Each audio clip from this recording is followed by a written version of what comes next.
Adelante, doctoras, por favor. Hola, ¿qué tal todos, queridos amigos? Buenas noches. La Sociedad Mexicana de Oftalmología, nuevamente con actividades académicas súper importantes de educación médica continua. Retomamos las clases nuevamente y, por supuesto, agradecer a la comisión conformada por la doctora Jazmín Morales y la doctora Elisa Pérez, que han hecho un trabajo maravilloso para poder tener estas clases perfectamente bien organizadas por todo el año. Y en esta ocasión tenemos para iniciar estas clases, que serán 12, a la Asociación Mexicana de Cirugía de Órbita y Oculoplástica, pues con un muy buen puntaje del Consejo Mexicano de Oftalmología. Chicos, no se vayan, vengan a saludar. Rosana, Javier, estamos en Querétaro porque vamos a iniciar el Máxima R3. Tendremos, sí, 180 residentes reunidos aquí en San Gil. Iniciamos mañana temprano y están aquí. Miren, saluden. Bienvenidos. Si no van a decir, bienvenidos. Estamos con la gran saludos a todos. Es capaz de organizar estas cosas increíbles. Solo ella puede hacer esto. Sí. Les pagué previamente. No sé. Qué lindos amigos, qué lindos. Estamos aquí, nos está lloviendo muy duro en Querétaro, pero estamos con el ánimo súper ilusionados por juntar a todos nuestros R3 a nivel nacional, así que por eso estamos pues un poquito fuera de casa y con los trabajos. Les recuerdo que es agosto. En agosto estamos hablando en grupos civiles sobre enfermedad tiroidea. Recuerden que el trabajo de PowerPoint ya está hecho, solo tienen que registrarse con la doctora Claudia Jiménez. En líderes comunitarios hay muy buenas propuestas que está llevando la doctora Janet Álvarez y por supuesto tendremos el gran coloquio del Bajío en Aguascalientes con 4 Estados Unidos. Bueno, tendremos a Zacatecas, Aguascalientes, a San Luis Potosí y la presidenta del Colegio de León, que se unió también a este gran coloquio. Así que no olviden que tenemos agosto lleno de actividades académicas y, por supuesto, continuar ya con estas clases en línea. Y por eso voy a dejar a mis queridas Elisa y Jazmín para que les indiquen cómo son y cuántas son y quiénes se presentan el día de hoy. Muchas gracias a la presidente de Oculoplástica, la doctora Maricruz Contreras, que seguramente también querrá saludarlos. Así que yo los dejo en manos de las mejores, Jazmín y Elisa. Gracias, queridas amigas. Muchísimas gracias nuevamente, doctora. Un abrazo. Doctora Jazmín, una maravilla contar con usted. La verdad, increíble equipo. Doctora Maricruz, muchísimas gracias por el apoyo. Recuerden, son 18 puntos del consejo. Lo único que tienen que hacer es registrarse en Zoom. No es necesario poner en cada clase, ni en Facebook, ni en nada sus puntos de consejo. Al final se demandará el examen justo media hora, 1 hora después de la última sesión. Entonces sería lo único que se les pida, contestar el examen para que se les dé el puntaje, por favor. ¿Vale? Entonces vamos a ir guiando. Esta es la primera clase, la siguiente es hasta el día lunes y cada clase vamos a informarles cuándo es la siguiente clase y cuándo terminamos. Doctora Jazmín, muchísimas gracias. Muchas gracias a usted. Creo que se traba mi red, ¿verdad? ¿Un poquito? Sí, ¿verdad? Bueno, una disculpa, lo haré breve. Les agradezco a la doctora Maricruz, primero por coordinar con nosotros las clases. Y bueno, pues doctora Eli, por favor, de verdad, todo el agradecimiento por siempre estar en mancuerna para llevar a cabo esto. Y por supuesto que a nuestra queridísima presidenta, la doctora Silvia Moguel, que gracias a ella que nos dio la oportunidad de estar en esto. Que es maravilloso. Y bueno, pues presentar a la doctora también Maricruz Contreras para presentar a sus profesores y a su coordinador. Gracias. Doctora Maricruz. Buenas noches, muchas gracias. Pues ahora nos corresponde el segmento órbita y oculoplástica. Y muchas gracias por la invitación. Primeramente la doctora Moguel y a la doctora Yas, doctora Elisa, por la paciencia que nos ha tenido de poder organizar el programa, los ponentes, las horas. La verdad es que es un trabajo de mucho tiempo, que a veces solo se ve un día, pero es de mucho tiempo atrás. Muchas gracias por estarnos pues ahí invitando y presionando para poder que las cosas salgan bien para todos ustedes.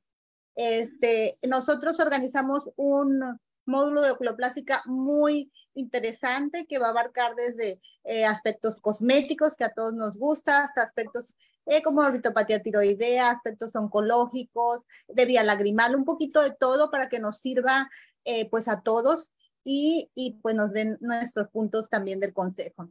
Empezaremos, tenemos muchos invitados, todos miembros de la Asociación Mexicana de Cirugía de Órbita y Oculoplástica, y la mesa directiva será quien esté coordinando cada una de las clases. Entonces, el día de hoy, el doctor Martín Guzmán será quien coordine y él tiene a la doctora May Cadena como invitada.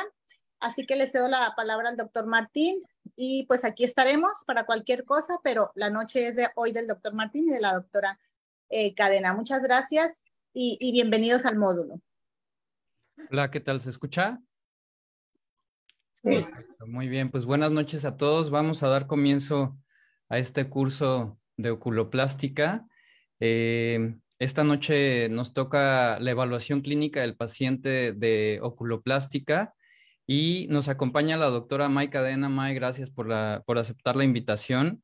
Ella es originaria de la Ciudad de México, egresada de la UNAM, de CU y de la Asociación para Evitar la Ceguera como oftalmóloga, así como de la especialidad de órbita, párpados y vía lagrimal, y ha enfocado su práctica profesional en la medicina privada y actualmente radica en Nuevo Vallarta, Nayarit, y consulta y opera en Puerto Vallarta desde hace 5 años. May, te cedemos los micrófonos. Adelante. Hola, buenas noches. Muchas gracias. Gracias por la invitación. Es un honor para mí participar en estas clases. Y bueno, pues vamos a empezar. Les voy a compartir mi pantalla. Ok, ahí estamos, ¿verdad? Sí, perfecto, May. Ok, entonces, bueno, pues esta plática se llama ¿Cómo evaluar a un paciente de oculoplástica? Y vamos a iniciar directo con... Con la primera parte de una consulta o de una evaluación de un paciente, que es el interrogatorio. Todos sabemos que la ficha de identificación es algo súper importante. Necesitamos saber cómo se llama el paciente, edad, sexo, etcétera. Y la otra cosa más importante, y creo que es lo más importante de todo, es el motivo de consulta, o sea, el padecimiento. Es decir, conocer qué es lo que el paciente busca, qué es lo que le incomoda o cuáles son las molestias, ¿no?, que está teniendo. Les voy a ir presentando algunos casos de mis casos que yo he tenido y quiero comenzar con este. Es una paciente que llegó conmigo porque la habían operado, le hizo una blefaroplastia de 4 párpados, un cirujano plástico, y ella llegó así como la ven. Estaba francamente incómoda, estaba molesta con el resultado y pues llegó pidiéndome literalmente una segunda opinión porque ella sentía que algo había estado mal, ¿no? Entonces, bueno, pues aquí podemos ver que tiene pues las cicatrices de resección de piel de los 4 párpados y también tenemos un ectropión cicatrizal en el párpado inferior izquierdo con un lagoftalmos en el tercio externo y tercio medio del mismo párpado. Entonces, pues bueno, yo hice las preguntas que normalmente hago y en general fueron estas, ¿no? ¿Cómo le puedo ayudar? Siempre les pido a los pacientes, y esto es un tip, es bien importante y ayuda muchísimo para entender qué es lo que quiere el paciente, porque muchas veces llegan con una idea y uno tiene otra idea, entonces hay que dejarlos hablar, hay que escucharlos. Entonces les pido que me muestren en el espejo, que se señalen qué es lo que no les gusta. Y bueno, en este caso, en este tipo de casos, pues conocer cuándo fue la intervención, cómo fue el manejo que se le dio antes y después, qué molestias tenía cuando empezó todo, ¿no? O sea, ¿por qué acudió el paciente a buscar ayuda en primer lugar? Y cuáles son las molestias que actualmente tiene. Todo esto junto con las fechas. Es bien importante que seamos súper metódicos con esto, porque hay que recordar que el expediente es un documento legal, ¿no? Entonces, esta es la parte que muchas veces nos puede ahorrar muchos problemas si es que nos vamos más adentro en esto. Y aquí quiero aprovechar para hacer una reflexión. En la facultad tenemos bien claro que lo primero es no hacer daño, es lo que nos enseñan en la carrera. Y con esto quiero externarles mi opinión personal sobre el cómo es que debemos de darle importancia a lo que decimos, a lo que le decimos al paciente, a cómo se lo decimos. Porque si bien es claro que, por ejemplo, en este caso hay una iatrogenia, muy probablemente, pues no le va a servir de nada a la paciente que uno haga comentarios negativos sobre lo que se hizo o sobre cómo se hizo. Entonces, creo que es algo que tenemos que tener bien claro. Además de que entre colegas, pues deberíamos de ser sumamente respetuosos con el trabajo de los demás, porque todos sabemos que todos podríamos llegar a tener algún tipo de complicación. Pues creo que es muy importante pensar siempre si lo que le vamos a decir al paciente es algo que al paciente le va a ayudar a estar mejor o no. Y bueno, continúo con la exploración oftalmológica. Quise poner esto de exploración integral porque si bien, pues sí, estamos hablando de una evaluación de una alta especialidad, pues no tenemos que olvidar que hay un ojo detrás y todo es importante. Entonces, agudeza y capacidad visual, revisar la superficie ocular, el segmento anterior y posterior, la presión intraocular. Y entonces ya una vez que hicimos eso, podemos pasarnos a esta otra parte, ¿no? Entonces, tejidos periorbitarios, debemos contar los movimientos oculares, ver las cejas, ver los movimientos el uso de los músculos accesorios, los párpados claramente, la vía lagrimal y también muchas veces nos ayudamos muchísimo de una exploración sistémica dirigida, o sea, hay situaciones, hay casos en los que tenemos que evaluar la piel, evaluar extremidades, incluso utilizar un estetoscopio muchas veces, y pues es algo que no tenemos que olvidar porque ese ojo está en un cuerpo, ¿no? Quiero dedicar una diapositiva completa para hacer énfasis en que la documentación fotográfica es sumamente importante en la oculoplástica. En general, en la oftalmología nos echamos mucho mano de las fotografías. Sin embargo, pues puede llegar a ser un poquito complejo de pronto si no estamos tan acostumbrados a pedirle al paciente que nos permita tomar fotografías clínicas. Es muy importante porque con eso documentamos cómo llegó el paciente con nosotros. Y también es muy importante porque si pasa que necesitamos una interconsulta, pues va a ser mucho más sencillo que podamos ofrecerle más beneficios al paciente si tenemos una documentación objetiva, ¿no? Entonces, el uso de la fotografía en la oculoplástica es algo que es parte de una evaluación adecuada. Voy a comenzar con los párpados, entonces les quiero hablar sobre la posición palpebral y vamos a empezar con esta tablita que habla de los signos vitales palpebrales, es decir, estas son las medidas que tendríamos que tomar de manera rutinaria, las más importantes, las que no se pueden dejar pasar. Y empezamos con la apertura palpebral. Les pongo al lado las medidas normales. Entonces, la apertura palpebral se considera la distancia que hay entre el borde libre del párpado inferior y el borde libre del párpado superior, justo a la altura del reflejo pupilar. Se los marco aquí con una línea verde. La distancia margen reflejo 1 y la distancia margen reflejo 2 consisten en dividir la apertura palpebral teniendo como punto central el reflejo pupilar. Entonces, la 1 es la que se mide del borde libre del párpado superior al reflejo pupilar y la 2, pues, la que resta, ¿no? Del borde libre del párpado inferior al reflejo pupilar. La función del músculo elevador se las voy a mostrar en la siguiente diapositiva, y la hendidura palpebral va de canto interno a canto externo, tomando en cuenta que siempre va a haber una ligera inclinación en esta medida, ya que de manera anatómica tenemos el canto externo en una situación un poco más superior a la del canto interno. Y bueno, exposición escleral tendría que ser nula, pero es importante tenerla en mente siempre.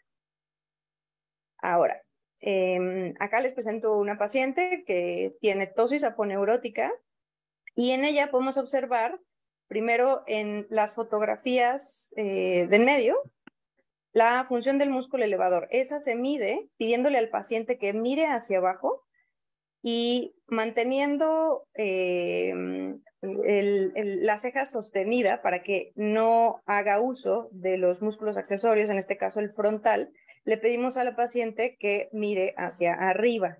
Y entonces vamos a tener marcada la medida que tiene de función del músculo elevador. En este caso, la función del músculo elevador fue de 8 milímetros. Y les marco con unas flechas azules el uso de los músculos accesorios, ¿no? Podemos ver claramente que utiliza el frontal porque se marcan las rítides en toda la frente. Esto lo hace para ayudarle a los párpados que no pueden abrir bien porque tienen una desinserción de la aponeurosis. Y bueno, la hendidura palpebral, que ya se les había mostrado en el otro caso, pero aquí cabe destacar que la hendidura palpebral en pacientes de mayor edad tiende a ser disminuida. En este caso, mide menos de 20 milímetros la hendidura palpebral. Y pues es importante tomar en cuenta de canto a canto, ¿no? Por eso las líneas rojas en la fotografía de la izquierda. Ahora, la distancia surco-pestaña la medimos de la línea de pestañas del párpado superior hacia donde vemos el surco. Esto es súper importante porque el surco nos dice a qué nivel está insertada la aponeurosis. Entonces, normalmente la medida normal en mujeres es de 10 milímetros, en hombres es de 8 milímetros. Claro que hay diferencias anatómicas que hay que tomar en cuenta siempre, pero es algo que tenemos que medir, sobre todo si estamos ante una evaluación de paciente de tosis o simplemente evaluando los párpados superiores. Acá les marco con una línea verde hasta dónde llega su surco, la línea del surco palpebral, y está por arriba de los 10 milímetros en esta paciente. Es importante pedirles que vean hacia abajo, bien hacia abajo, porque a veces se quedan a la mitad del camino y entonces nos va a dar una medida distinta. Y acá también quiero hacer notar la importancia que tiene el uso del flash en las fotografías. Hay algunas cosas para las que nos sirve mucho el flash y hay otras en las que nos estorba. Entonces, por ejemplo, en este caso, para ver las líneas de la piel, los surcos, pues si lo ponemos con flash no se nota. Pero si le quitamos el flash a la cámara, es un poquito más fácil determinar en dónde está el surco palpebral. Este caso también lo quiero utilizar para hablarles sobre el surco, la distancia surco-pestaña, ya que es un paciente que tiene dermatochalasis evidente. Y acá lo que quiero recalcar es que es importante tocar al paciente. A veces puede ser un poquito diferente este tipo de exploración, porque pues prácticamente para explorar el globo ocular, pues podríamos no tocar la piel nunca y está bien. Pero en el caso de los párpados sí hay que hacerlo. En este caso, por ejemplo, era necesario que elevara la piel de los párpados para poder evidenciar dónde estaba el surco. De otra manera, no había forma de ver el surco palpebral y medir la distancia surco-pestaña.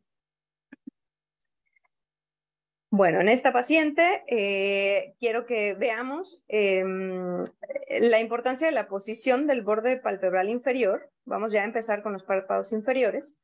Y acá, bueno, tenemos que tomar en cuenta que el párpado debe estar adosado al globo ocular para que pueda cumplir con su función del cierre palpebral, que a su vez tiene una función de empuje de la lágrima desde la parte temporal hacia nasal para llevar la película lagrimal hacia los puntos lagrimales. Entonces, cuando la posición del párpado no está adosada al globo ocular, pues este mecanismo se va a ver afectado sin duda. Esta paciente quería una blefaroplastía inferior y entonces, pues claramente tiene herniación de paquetes grasos.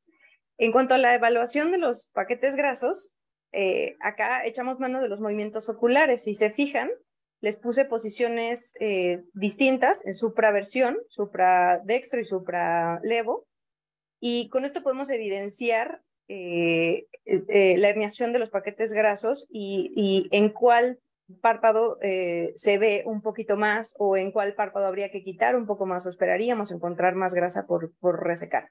Entonces, aquí solamente quiero recordarles que tenemos 3 paquetes de grasa en los párpados inferiores, a diferencia de los superiores, donde solamente tenemos 2. En los inferiores tenemos el medial, el medio y el temporal.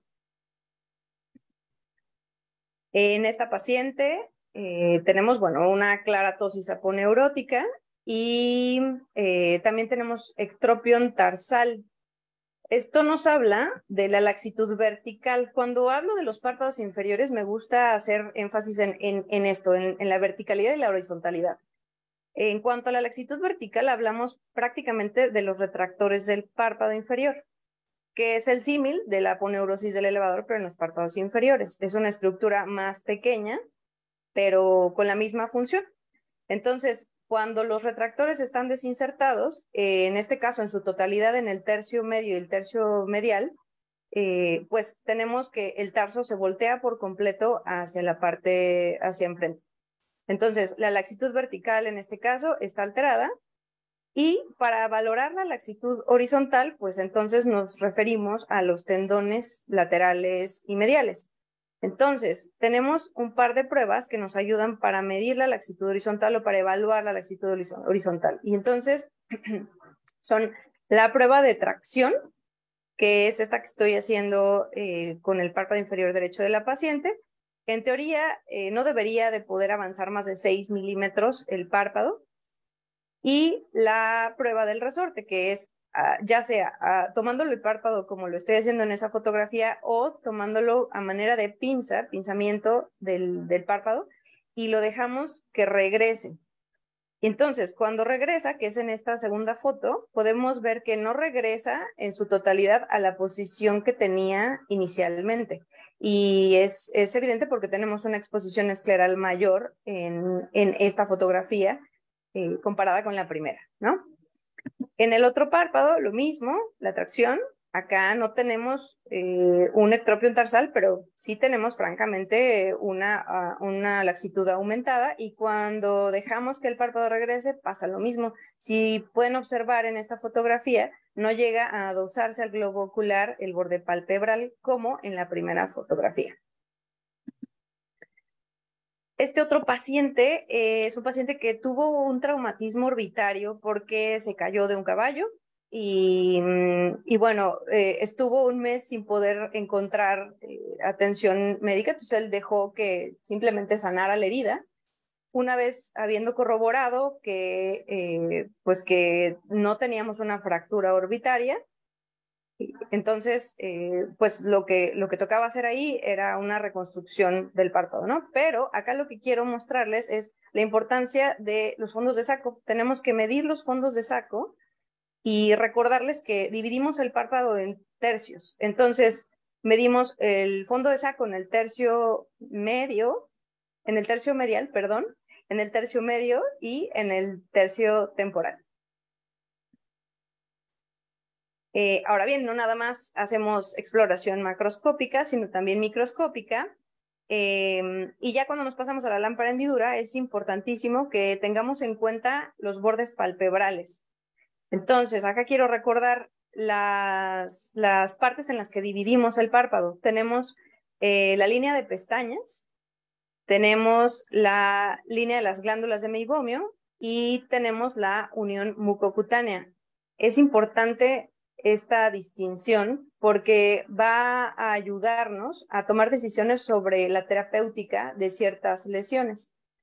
Ahora bien, quirúrgicamente hablando, tenemos la línea gris. La línea gris está justo detrás de la línea de pestañas y pues está formada por el músculo eriolano, que prácticamente es la zona quirúrgica donde podríamos dividir la lamela anterior, que recordemos que incluye la piel y el músculo orbicular, de la lamela posterior. Hacer una eversión de los tarsos, de los párpados, es siempre vital en cualquier tipo de exploración oftalmológica, pero bueno, con mayor medida en la exploración palpebral. Y acá les presento el caso de una paciente que justo denota muy fácilmente la importancia de verlo al microscopio y de tener claras estas situaciones anatómicas. Ella acude porque crece una lesión hace algunos meses en su párpado inferior derecho.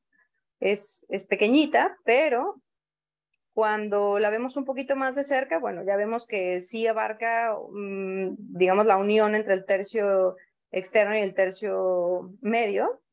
Y si evertimos el párpado, entonces vemos que incluso llega a la unión mucocutánea. Esto es definitivamente amerita que la intervención para hacer la biopsia excisional de esta lesión pues involucre todo el espesor del párpado. Entonces, por eso es importante que tengamos claras las situaciones anatómicas que tenemos en el borde del párpado.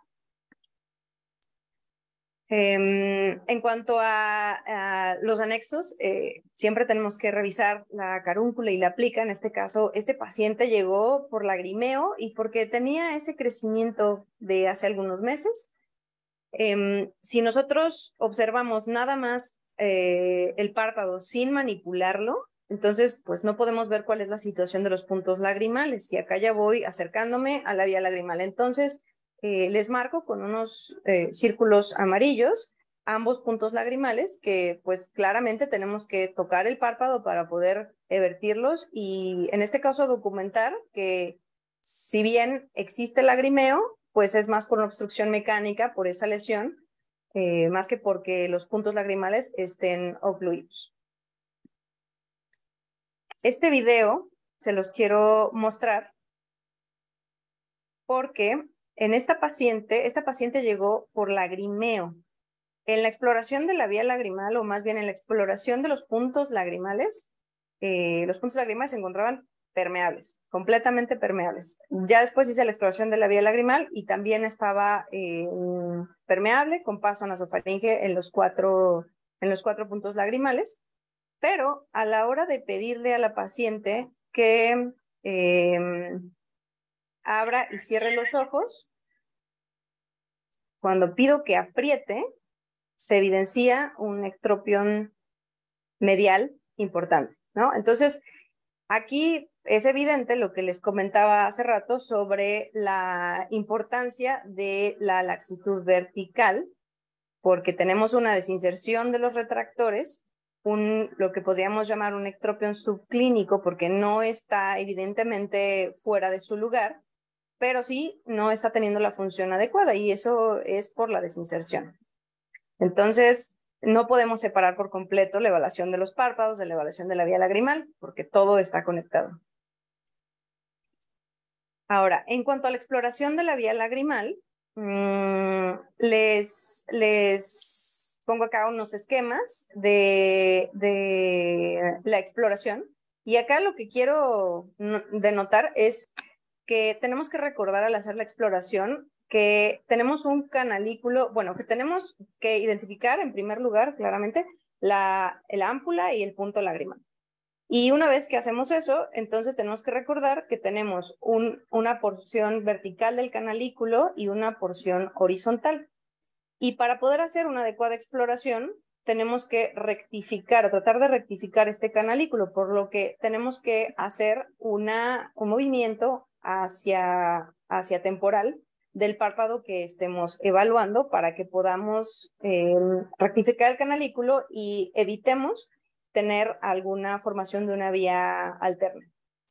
Lo que me lleva a hablarles de los instrumentos. Es muy importante y lo digo porque en mi práctica me he encontrado con complicaciones por utilizar los instrumentos inadecuados para hacer este tipo de exploraciones. Entonces, es importante que hagamos uso del dilatador. los dilatadores normalmente tienen una punta más delgada que otra. Yo en mi experiencia, sinceramente no he utilizado mucho la parte más gruesa, usualmente utilizo la parte más delgada, porque esto nada más nos va a servir para abrir el ámpula, abrir la parte inicial del punto lagrimal. Y ya para hacer la exploración como tal, entonces tenemos que utilizar una cánula, pero es una cánula especial de exploración de vía lagrimal. Repito, no podemos utilizar cualquier cánula. Las cánulas que utilizamos para la cirugía de catarata, para hidrodisecar, son cánulas que tienen la abertura en la punta.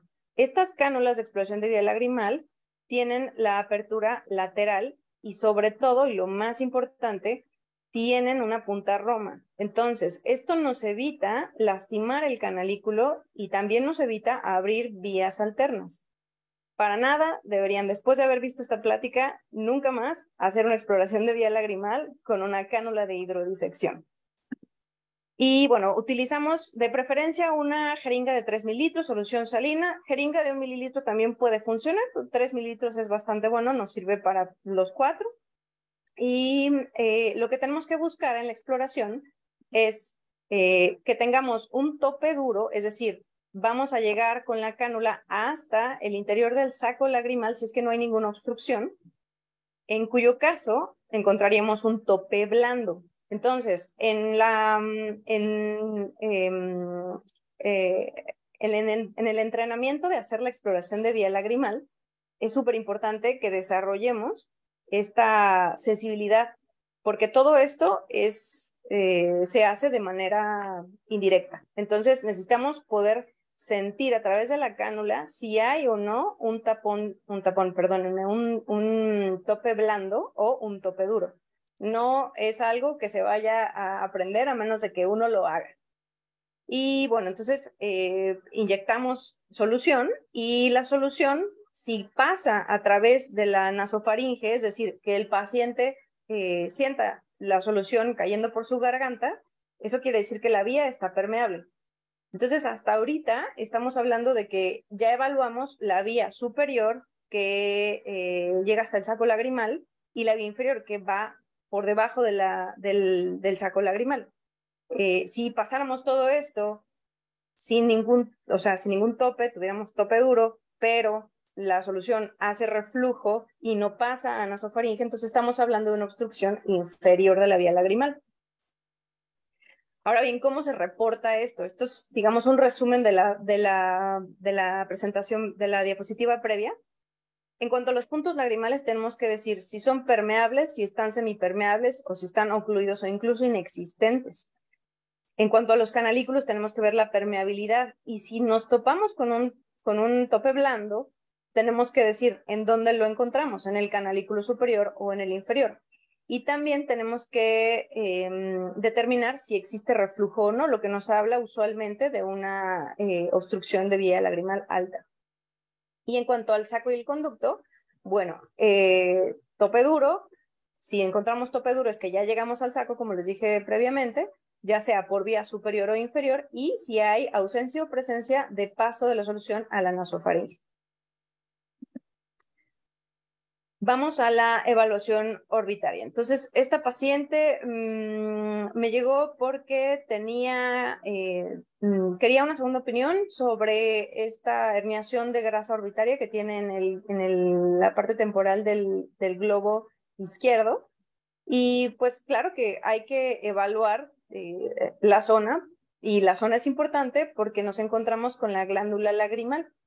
Entonces, la glándula lagrimal, la apariencia usualmente no tiene que ser tan evidente como en el caso de la fotografía del lado derecho y tampoco tan hiperémica como la encontramos en este caso. Tenemos que pedir a la paciente o al paciente que haga movimientos oculares. Es más sencillo explorar las glándulas lagrimales cuando pedimos al paciente que haga una infraversión hacia el lado contralateral de donde estamos buscando la glándula lagrimal. La exoftalmometría es una medida muy importante que utilizamos para la proptosis.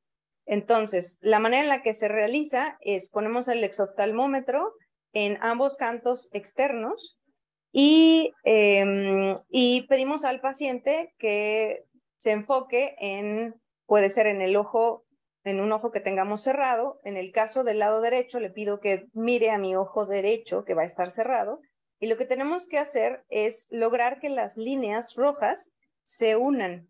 Ahí se los marco con una flecha.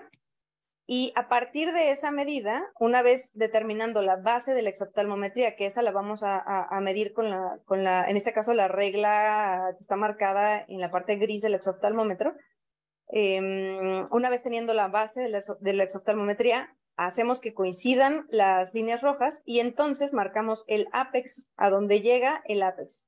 Y entonces esa va a ser la medida del lado que estamos tomando en cuenta. Del otro lado lo mismo, entonces juntamos las líneas rojas y vemos en dónde queda el ápex corneal. Esta paciente, distrioidismo, entonces en la evaluación tenemos que en una posición primaria de la mirada, exposición escleral, tanto superior como inferior, de manera bilateral. Los movimientos oculares, entonces, se convierten en algo sumamente importante en estos casos. Tenemos movimientos oculares, por lo menos en las 4 posiciones principales. Y acá cabe destacar que esto es algo que tenemos que notar. Cuando la mirada está en infraversión, podemos evidenciar una retracción palpebral, que esta no es la única patología en la que la podemos encontrar. Entonces, es muy importante que tomemos en cuenta todas las posiciones de la mirada. Así como pedirle al paciente que cierre los ojos para poder evaluar si el cierre es completo o no y poder hacer una medición del lago oftalmos. Las posiciones oblicuas resultan también muy útiles, así como las posiciones laterales, tanto para estos pacientes como para pacientes de estética, sin duda. Y bueno, las fotografías que van en sentido cefálico o del otro lado, como hacia sentido caudal, nos sirven para medir también la proptosis, para saber si los globos oculares se encuentran en la misma posición uno con el otro. Y entonces, bueno, tenemos, además de la exploración física, que es prácticamente lo que nos va a dar toda la información necesaria para saber qué paso sigue en el manejo de nuestro paciente, pues los laboratorios clínicos, que son prácticamente pues, de acuerdo a lo que estemos buscando. Y en cuanto a la imagenología, tenemos que echar mano tanto de las tomografías como de las resonancias. Dependiendo de lo que estemos buscando es lo que vamos a pedir, pero en general la manera en la que tenemos que pedirlo es de esta forma. Tenemos que pedir que sea comparativa, es decir, que se tome con el paciente con la cabeza bien alineada, que sea de cortes finos. Ya usualmente todos los aparatos que se utilizan hacen cortes súper finos. Y tenemos que pedir reconstrucción sagital, coronal y, si es posible, una reconstrucción en 3D, sobre todo para cuando estamos buscando fracturas. Pero bueno, siempre hay que pedir estas reconstrucciones, tanto en la tomografía como en la resonancia. Y quiero aprovechar para hacer énfasis también en la importancia de la valoración preoperatoria.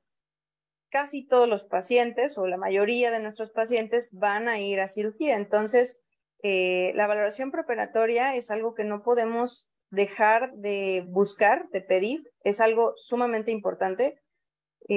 Creo que de pronto podemos caer en tal vez no pedirlo porque en las cirugías oculares de pronto son cosas pequeñas o rápidas, y esto es un error garrafal porque desde el punto de vista legal no estamos haciendo las cosas como se indica claramente en las normas, especialmente pues las que nos tocan a nosotros atender, que son las de cirugías ambulatorias. Entonces es un recordatorio de lo importante que es que pidamos estudios, que pidamos una valoración. En múltiples pacientes yo me he encontrado sorpresas a partir de la valoración preoperatoria que hacen que se posponga o se cancele la cirugía, y es algo que es parte del cuidado del paciente. Entonces, pues nunca está de más recordar este tipo de cosas.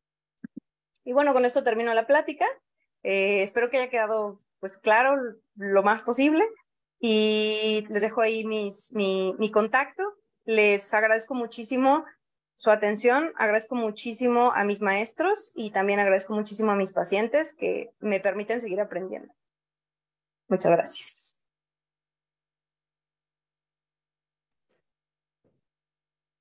Muchas gracias, May.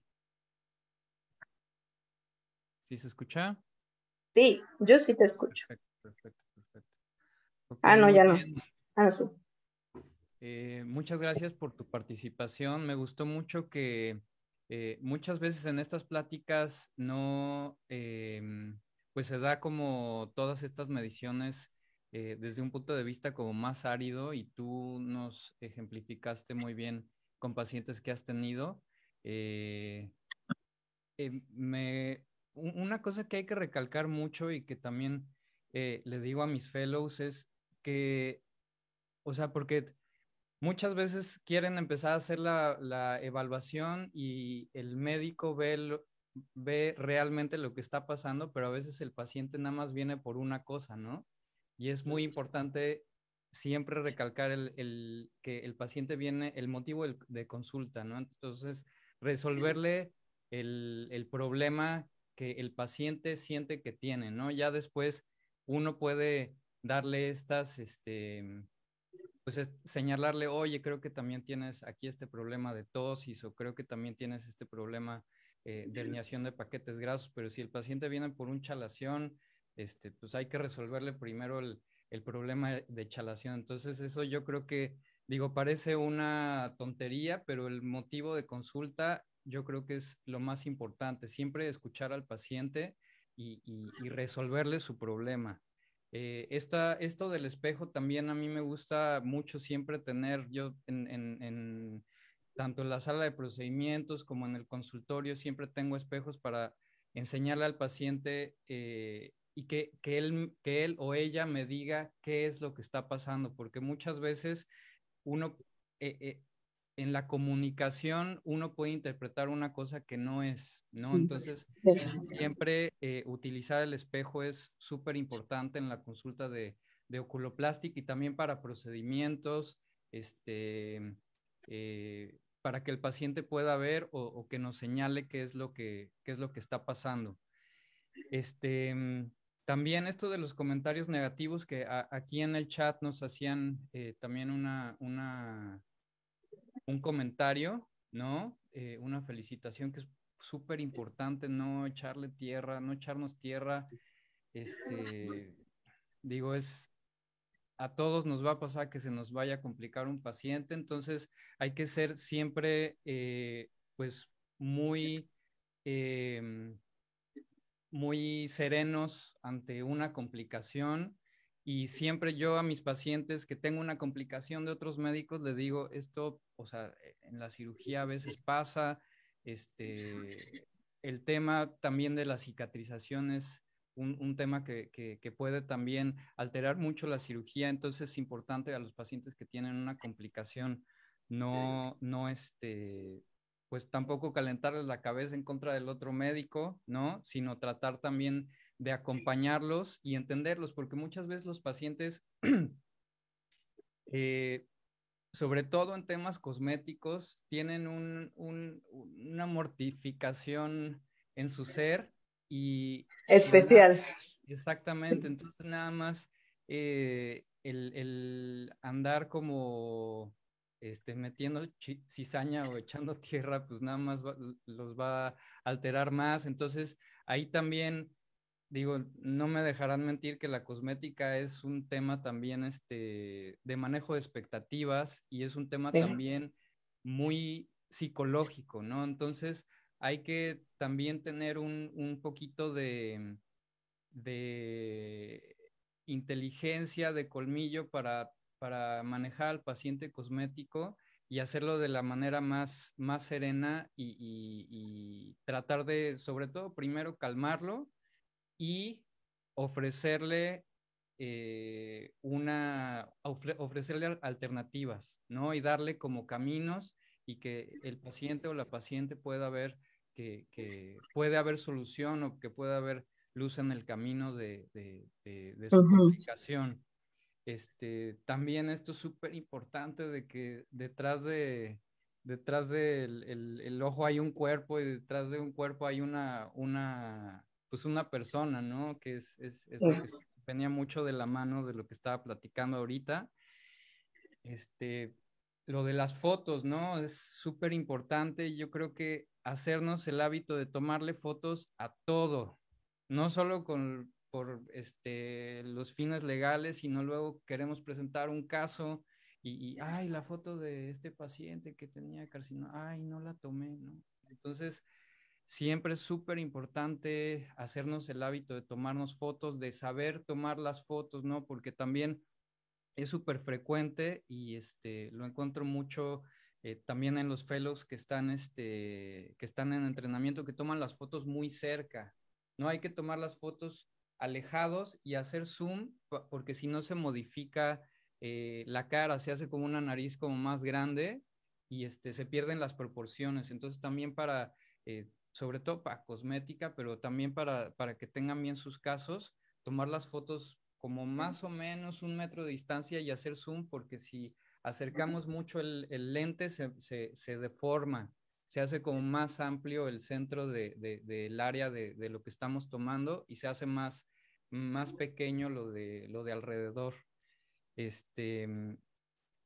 También súper importante para lo de la tosis, bloquear el músculo frontal. Y luego también, no sé, May, si te has encontrado que hay pacientes que tienen como un tic, de que levantan una ceja y que tienen una contractura de la ceja, ¿no? Entonces, también yo a veces en este tipo de pacientes, sobre todo si van para cirugía cosmética, a veces si veo que tienen una contractura nada más de una parte del frontal, a veces pongo un poco de Botox para que después de la cirugía no vayan a ver una diferencia que también me ha tocado y que por eso ya después dije, oye, si le pongo Botox probablemente no vaya a tener este problema, ¿no? Sí. Y en cuanto a la exploración de la vía lagrimal, yo siempre a todos mis pacientes de rutina les hago esta exploración con la cánula, que es una cánula que tiene una punta roma.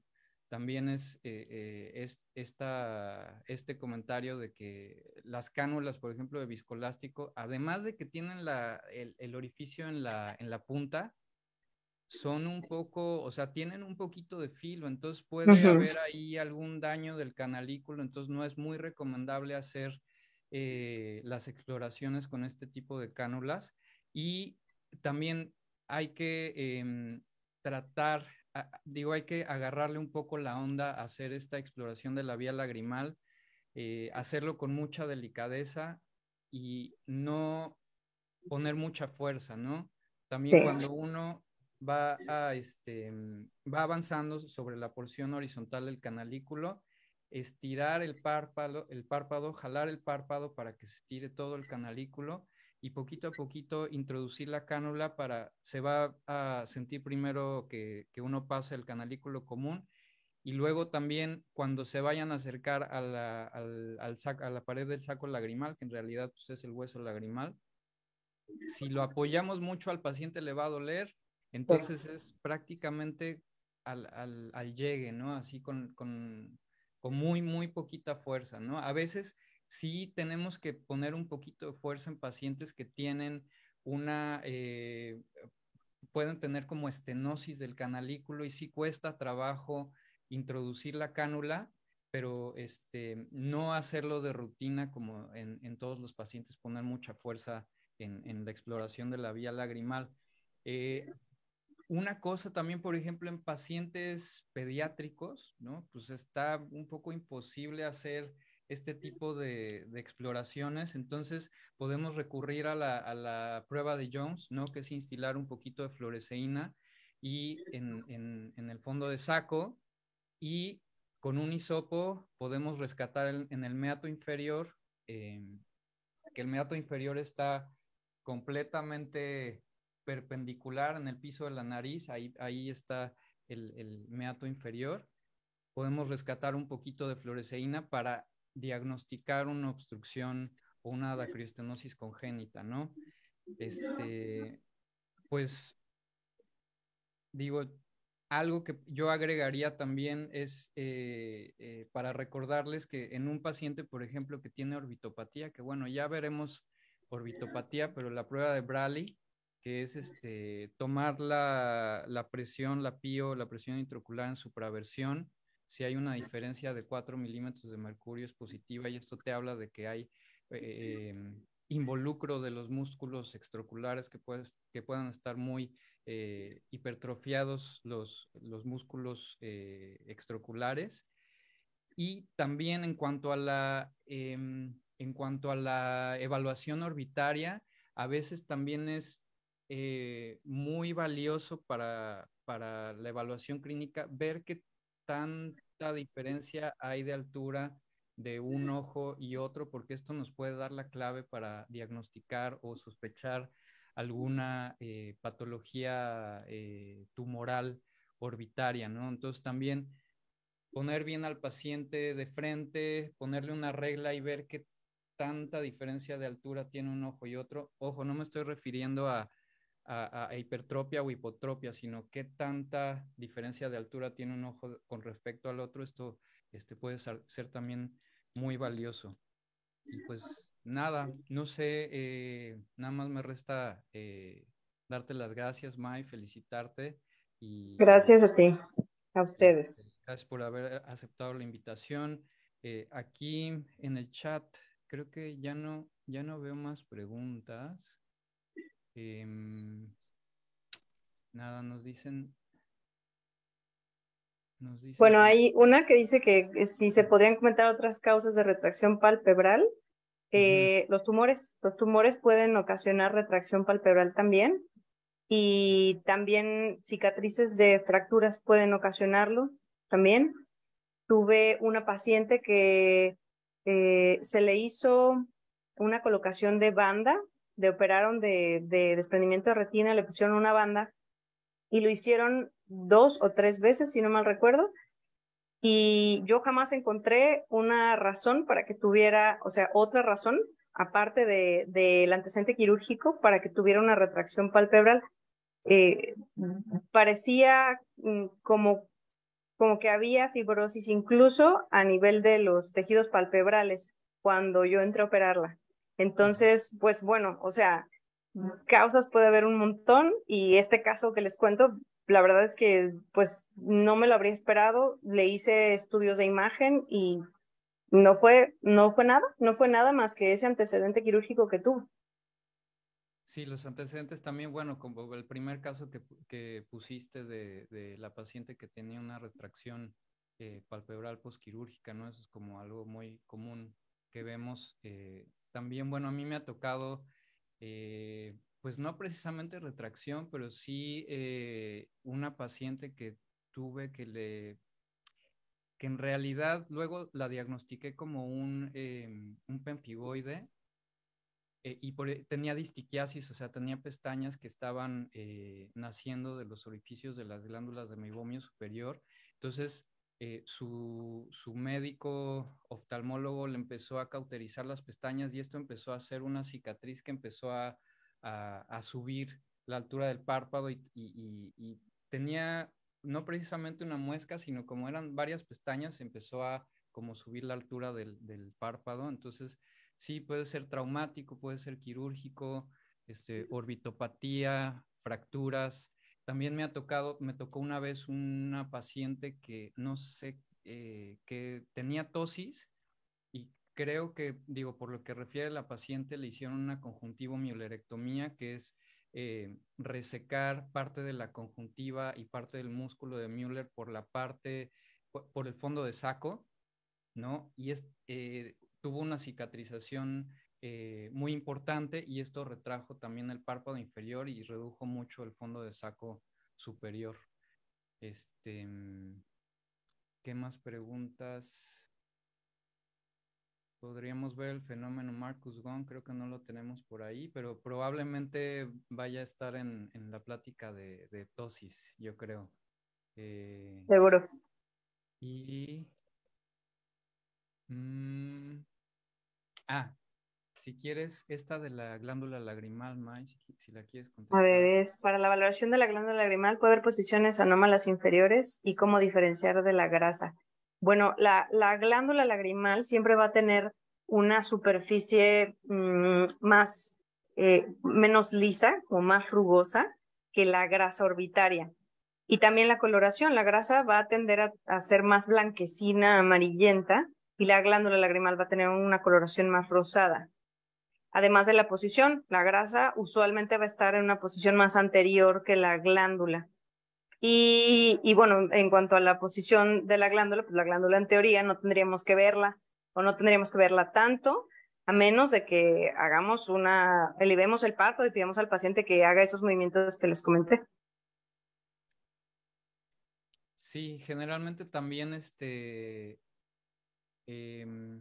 la grasa, sobre todo cuando está prolapsada por la conjuntiva vulvar, se reduce fácil, ¿no? Porque también el diagnóstico diferencial entre un prolapso de la glándula lagrimal, un prolapso de la grasa orbitaria, puede ser también que tengan un lipodermoide, ¿no? Porque es una localización muy frecuente para un lipodermoide, y la diferencia es que el lipodermoide o sea, no se reduce, ¿no? La grasa la aprietas y se va para atrás, se reduce completamente, es una herniación. Y sí, la glándula lagrimal se ve como un poquito lobulada, se ve como muchos vasitos, rosada, como explicaste. Y pues nada más. ¿Qué otras preguntas hay por aquí? Para mencionar sobre las dosis variables durante el día, como se ven en los pacientes de miastenia. Yo creo que, no sé si creo que lo van a decir en la plática de dosis. Sí, o sea, enfoqué como muy general, ¿no? La evaluación para que no fuera tampoco repetitivo con los demás temas que vamos a estar tratando a lo largo de las clases. Sí, yo creo que las siguientes preguntas ya hacen como un poquito más alusión a temas un poquito más específicos que van a venir en otras clases. Entonces yo creo que vamos a dejarlo hasta aquí. No sé, Maricruz, si quieras hacer alguna señalación, algún comentario, o si damos por terminada la plática.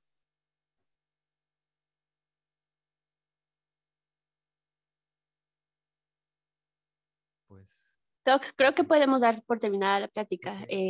Muchas gracias. Perfecto. Muy bien. Bueno, pues muchas gracias a todos que estuvieron con nosotros. Fue un foro bastante grande. Creo que vi ahí como 450 asistentes. Muchas gracias por su asistencia, y pues nos vemos, creo que es dentro de una semana, ¿verdad? La siguiente plática el lunes, por favor. El lunes. El lunes, nos vemos el lunes, misma hora, 8 de la noche, por favor. Recuerden conectarse, pueden poner su liga en Zoom y de ahí se manda la liga a su correo. En caso de que no puedan conectarse, fue en Facebook. En Facebook también hubo como 100 más de los que estuvieron en Zoom. Muchas felicidades, una plática muy concurrida, muy padre, y felicidades, muchísimas gracias. Muchas gracias. Muy bien, buenas noches. Nos vemos, bye. Gracias, buenas noches, bye.